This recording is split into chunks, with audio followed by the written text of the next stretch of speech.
नवी मुंबईत राष्ट्रवादीकडनं युतीचा प्रस्ताव आलाय अशी माहिती शशिकांत शिंदेंनी दिली आहे. राष्ट्रवादीसह वंचितनं देखील प्रस्ताव दिला असं त्यांनी सांगितलं. मात्र महाविकास आघाडीमध्ये निवडणूक लढवण्याचा आमचा प्रयत्न असेल असंही त्यांनी स्पष्ट केलं.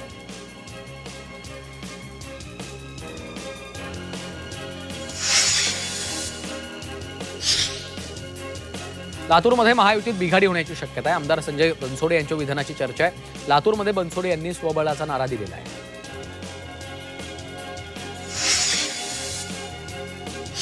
मालेगाव महापालिका निवडणुकीत मनसे महाविकास आघाडी एकत्र लढणार आहे. मनसेची महाविकास आघाडीतील पक्षांसोबत संयुक्त बैठक झाली. यामध्ये आघाडी करून निवडणूक लढण्याचा निर्णय झालेला आहे. आघाडीतनं लढणाऱ्या 25हून अधिक इच्छुक उमेदवारांच्या मुलाखती देखील घेण्यात आल्या. कल्याण डोंबिवलीत शिवसेनेची ताकद दिवसेंदिवस वाढते आहे. महायुतीमध्ये सक्रिय भूमिका बजावणारे आणि आगरी कोळी समाजाचे प्रभावी नेते देवानंद भोईर यांनी शिवसेनेमध्ये अधिकृत पक्षप्रवेश केला. कल्याण पूर्वेतील शिवसेनेच्या निर्धार मेळाव्यात उपमुख्यमंत्री शिंदेंच्या उपस्थितीमध्ये हा पक्षप्रवेश झाला. नाशिक महापालिका निवडणुकीमध्ये वंचित बहुजन आघाडीनं स्वबळाचा नारा दिला. नाशिकमध्ये वंचित बहुजन आघाडी स्वबळावर लढणार असल्याचं अंजली आंबेडकर यांनी स्पष्ट केलं. तर युतीबाबत महाविकास आघाडीच्या सोबत कोणतीही चर्चा सुरू नव्हती असं आंबेडकर यांनी सांगितलं. महापालिकांवर प्रशासक बसवून भाजपनं नागरिकांचा विकासाचा हक्क हिरावून घेतला अशी टीका वंचित बहुजन आघाडीच्या नेत्या अंजली आंबेडकर यांनी केली आहे. त्या नाशिक इथं बोलत होत्या. नाशिक जिल्ह्यातील मालेगाव महापालिका निवडणुकीत काँग्रेस पक्षानं स्वबळावर लढण्याचा निर्णय घेतलाय. एमआयएम सोबत युती होण्याचे संकेत मिळत असतानाच काँग्रेसनं स्वबळाची घोषणा केली आहे.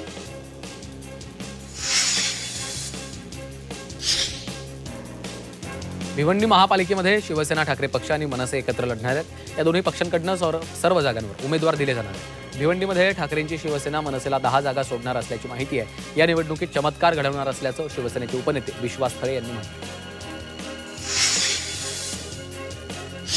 अहिल्यानगरच्या देवळाली प्रवराचे नगराध्यक्ष सत्यजित कदम यांच्या विधानानं नवा वाद उद्भवण्याची शक्यता आहे. कदम यांनी भर व्यासपीठावरून विरोधकांना सज्जड दम दिला. मी संयम ठेवायला शिकलोय, पण माझ्या कार्यकर्त्यांकडे वाकडी मान करून बघितलं तर तंगड्या तोडल्याशिवाय राहणार नाही असं धक्कादायक विधान कदम यांनी केलं.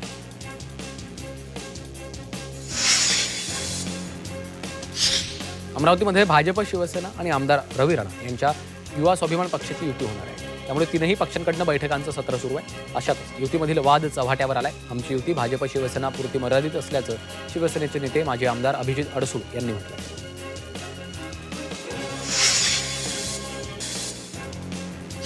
नाशिक महापालिका निवडणुकांसाठी महायुतीचा फॉर्म्युला ठरलाय अशी माहिती आहे. भाजप 80, शिवसेना 35 जागांवर लढणार आहे. तर राष्ट्रवादीला 5, रिपब्लिकन पक्षाला 2 जागांचा प्राथमिक आराखडा मुंबईमध्ये ठरल्याचं बोललं जातं. या संभाव्य फॉर्म्युलामुळे बंडखोरीचा धोका भाजपला बसणार आहे.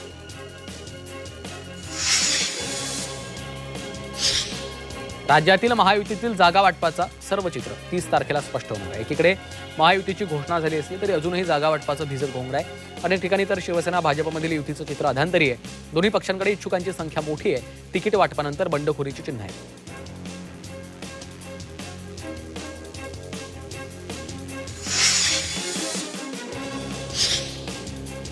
मुख्यमंत्री देवेंद्र फडणवीस अमरावतीच्या दौऱ्यावर असताना चिमुकल्यांनी त्यांच्याकडे सेल्फीची मागणी केली.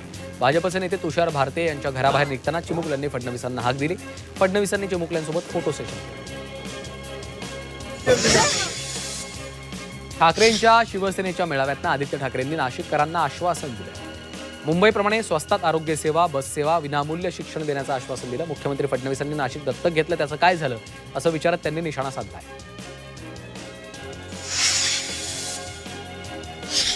पुण्यातील शिवसेनेमधला वाद चव्हाट्यावर आलाय. विजय शिवतारे हे काम करणारे लोक सोडून आपल्या मर्जीतल्या लोकांना तिकीट देत आहेत.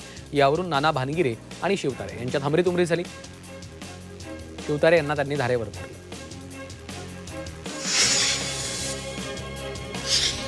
पुण्यातील शिवसेनेच्या बैठकीमध्ये जागा वाटपावरनं वाद झालाय. शिवसेनेच्या बैठकीतनं नाराज होऊन गेलेले नाना भानगिरे भाजपच्या संपर्कात आहेत अशी सूत्रांची माहिती आहे. भाजपकडनं नाराज भानगिरे यांना ऑफर मिळाल्याची चर्चा आहे. नीलम गोऱ्हे यांनी या बैठकीमध्ये वादावादी झाली नाही असा दावा केला आहे.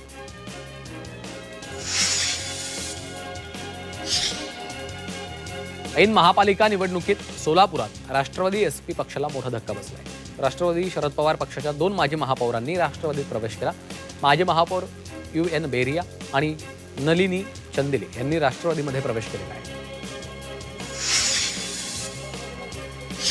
सोलापूर आगामी जिल्हा परिषद निवडणुकांच्या पार्श्वभूमीवर भाजपमध्ये इन्कमिंग सुरू आहे. माळशिरस तालुक्यातील मोहिते पाटलांचे समर्थक बाबाराजे देशमुख त्यांच्या बंधूंनी भाजपात प्रवेश केला. जलसंपदा मंत्री गिरीश महाजन, माजी आमदार राम सातपुते, माजी खासदार रणजितसिंह नाईक निंबाळकर यांच्या उपस्थितीमध्ये देशमुख समर्थकांनी भाजपमध्ये प्रवेश केला. नाशिकमध्ये छगन भुजबळांचे कट्टर समर्थक शिवसेनेमध्ये प्रवेश करणार आहेत. भुजबळ समर्थक कैलास मुदलियार शिंदे सेनेत प्रवेश करणार आहेत. शिंदे सेनेकडनं स्वबळावर लढण्याच्या हालचालींना वेग आलाय. थोड्याच वेळात नाशिक शिवसेना कार्यालयामध्ये प्रवेश होणार आहे. नागपूर महापालिकेनं मतदानाची टक्केवारी वाढवण्यासाठी व्यापक जनजागृती केली. शहरातील महत्त्वाच्या ठिकाणी महापालिकेनं नागपुरी भाषेत मतदानाबद्दल जनजागृती केली आहे. महापालिका निवडणुकांसाठी 15 जानेवारीला मतदान आणि 16 जानेवारीला मतमोजणी पार पडणार आहे. कल्याण डोंबिवली महापालिका निवडणुकांसाठी शिवसेना ठाकरे पक्ष आणि मनसे युतीवर शिक्कामोर्तब झालं. याची माहिती शिवसेना ठाकरे जिल्हाप्रमुख अल्पेश भोईर यांनी दिली. उद्यापासून दोन्ही पक्षाच्या उमेदवारांना एबी फॉर्म देण्यात येणार आहेत असं भोईर यांनी सांगितलं. महापालिका निवडणुकीसाठी 10,231 मतदान केंद्रांवर मतदान होणार आहे. त्याकरता 64,375 अधिकारी आणि कर्मचारी कार्यरत असतील. या कर्मचाऱ्यांना प्रशिक्षण देण्यासाठी 35 प्रशिक्षक सोमवारपासून 7 केंद्रांवर 3 सत्रांमध्ये प्रशिक्षण देणार आहेत. धुळे जिल्ह्यातील शिंदखेडा नगरपंचायतीच्या नवनिर्वाचित नगराध्यक्ष कलावती माळी यांनी पदभार स्वीकारला. येणाऱ्या काळात शिंदखेडा शहराच्या सर्वांगीण विकासावर भर देणार असल्याची ग्वाही माळी यांनी दिली आहे. कोल्हापूर महापालिका निवडणुकीसाठी काँग्रेसची पहिली उमेदवारी यादी जाहीर करण्यात आली आहे. काँग्रेसकडून 48 उमेदवारांची पहिली यादी जाहीर करण्यात आली. काँग्रेस आणि शिवसेनेमध्ये वाटाघाटीनंतर उर्वरित उमेदवारांची यादी जाहीर होण्याची शक्यता आहे. छत्रपती संभाजीनगर महापालिकेनं मतदार यादी प्रसिद्ध करण्याची मुदत 3 जानेवारीपर्यंत वाढवली आहे. राज्य निवडणूक आयोगानं सुधारित कार्यक्रम जाहीर केल्यामुळे 27 डिसेंबरला प्रसिद्ध होणारी यादी आता आठवडाभर उशिरानं प्रसिद्ध होणार आहे.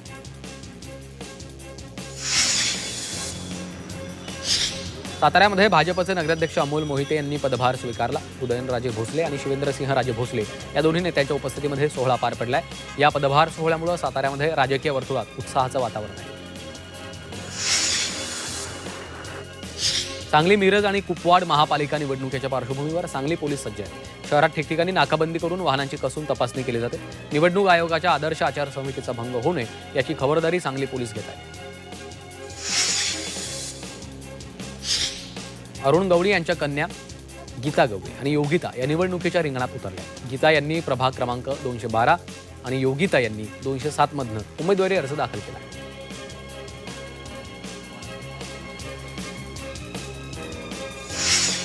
पश्चिम रेल्वेच्या कांदिवली बोरिवली दरम्यान 6व्या रेल्वे मार्गाचं काम सुरू आहे. त्यामुळे आजपासून 29 डिसेंबर दरम्यान 629 लोकल फेऱ्या रद्द करण्यात आल्या. लांब पल्ल्याच्या रेल्वेगाड्यांच्या वेळापत्रकात बदल केलाय. त्यामुळे शनिवार रविवार अशा सुट्टीच्या दिवशी प्रवाशांचे प्रचंड हाल होऊ शकतात. त्यामुळे रेल्वेचं वेळापत्रक पाहून प्रवास करा असं आवाहन करण्यात आलेलं आहे.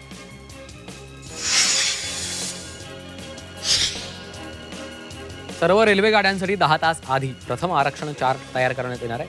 30 डिसेंबरपासून प्रारंभ होणार असल्याची माहिती रेल्वे प्रशासनानं दिली आहे. 10 तास आधी प्रथम आरक्षण चार्ट तयार करण्याची प्रक्रिया प्रवास सुरू करण्याच्या आधी अनिवार्य केली जाते.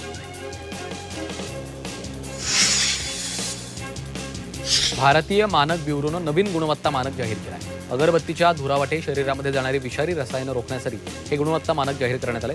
यामुळे आता अगरबत्ती निर्मितीमध्ये घातक कीटकनाशकं आणि रसायनांच्या वापरावर पूर्णतः बंदी असणार आहे. प्रवाशांची वाढती संख्या पाहता येत्या 2030 पर्यंत देशातल्या मुंबई, पुणे, दिल्ली, चेन्नई, हैदराबाद यासारख्या 48 प्रमुख शहरात नव्या रेल्वे गाड्या सुरू करण्याची क्षमता दुप्पट केली जाणार आहे. पश्चिम रेल्वेवरील कांदिवली ते बोरिवली दरम्यान मेगा ब्लॉक घेण्यात आलाय. यामुळे बोरिवलीमध्ये थांबणाऱ्या लांब पल्ल्याच्या गाड्या आता अंधेरी आणि वसईमध्ये थांबा घेणार आहेत. गुजरात, बिहार आणि भुसावळमधून सुटणाऱ्या आणि बोरिवली स्थानकात थांबणाऱ्या गाड्या वसई आणि अंधेरी स्थानकात थांबे घेणार आहेत.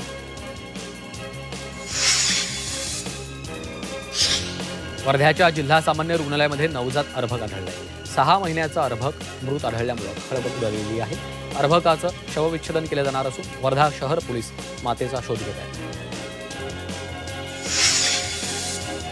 बंगळुरूमधील लोकवस्तीमध्ये एमडी ड्रग्ज बनवले जात होते. 3 एमडी ड्रग्ज बनवणारे कारखाने नष्ट करण्यात आले.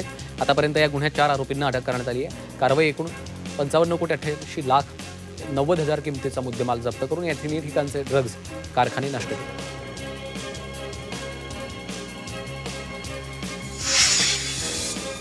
जालन्यामध्ये नायलॉन मांजाचा वापर करणाऱ्यांवर कारवाईचा इशारा पोलिसांनी दिला. नायलॉन मांजामुळे अनेक जण गंभीर जखमी झालेत, काहींना जीवही गमवावा लागला. त्यामुळे नायलॉन मांजा विक्रीवर बंदी घालण्यात आली आहे.